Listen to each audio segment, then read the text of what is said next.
Today on Haz Armory, more Army bleep ups. You're testing me, right?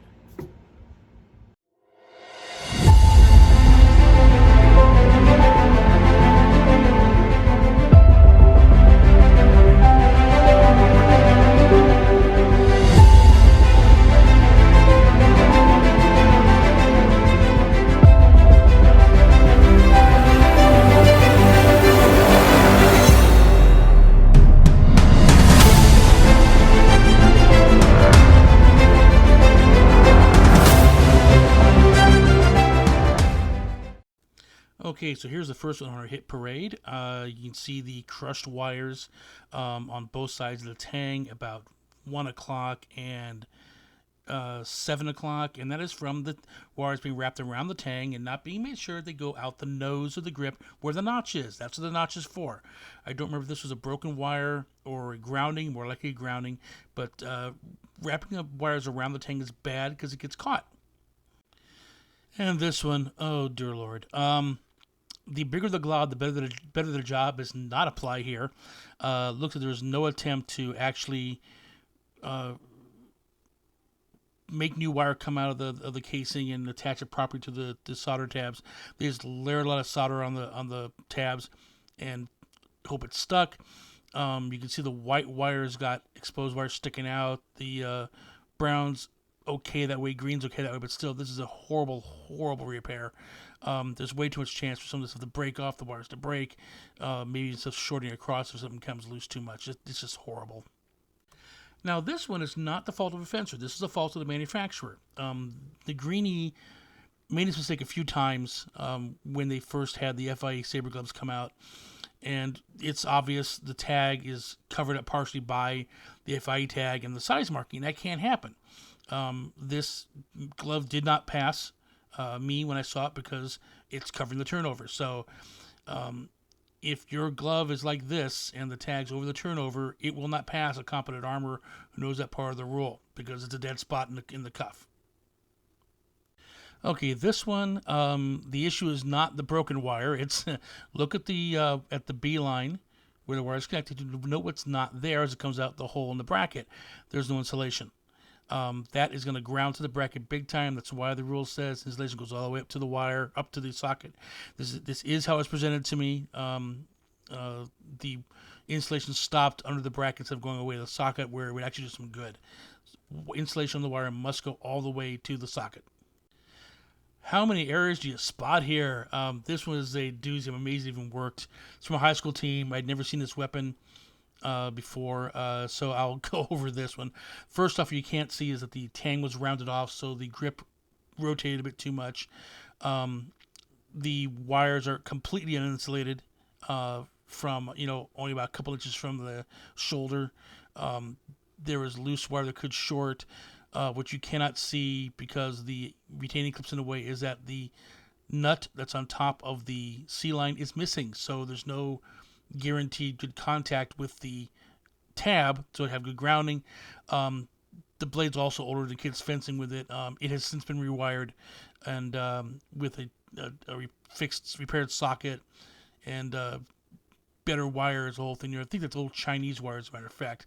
I may have even given him a new tip. It's just this was all sorts of bad. Amazed it even worked at all.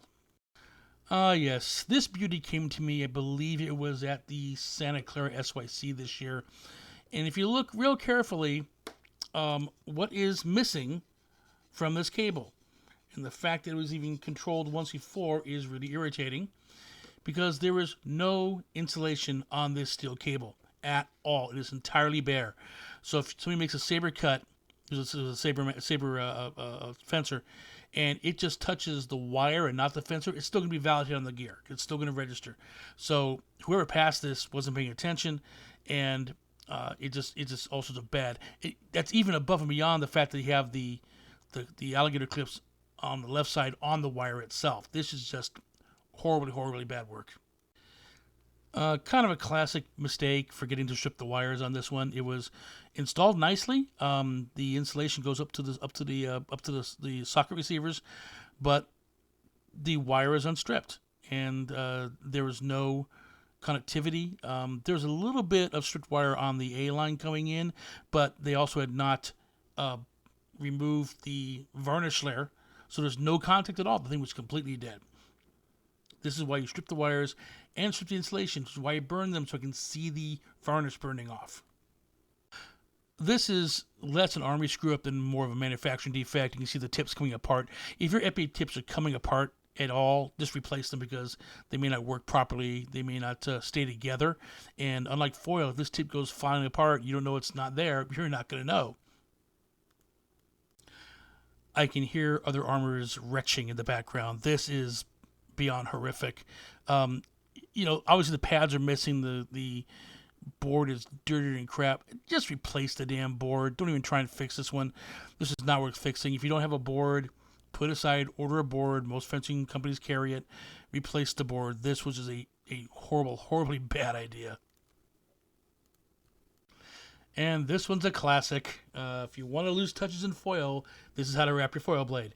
That exposed barrel on the top is going to eventually lose you touches, because if that barrel's touching the lame, when the tip's pushed in, the circuit will not break. It's less for a problem on the orange one because it's less space, but either way, that's not good.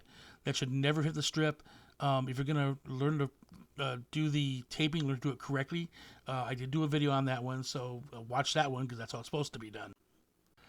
This mask came to us, I believe, was Louisville NAC last year. Obviously, it's missing a rivet. It fixed the problem, but the problem is that it's still a catching hazard with whatever the hell they patched it with. A pop rivet's perfectly fine. I have them. Other armorers should have them. Don't do this because that's not going to pass a good armor. That's a big-time catching hazard. It should have been fixed with a pop rivet. This one, just all sorts of yuck. I have no idea where this is being stored. It was obviously a bad environment. It was a German point. Now it's just a piece of junk. It's all rusted. Insulation's breaking off. That's actually was in a weapon and was being used. This is bad. If your tips get this bad, replace the tip, please. This is not going to function well. And last, but certainly not least, this beauty that hit me a while back.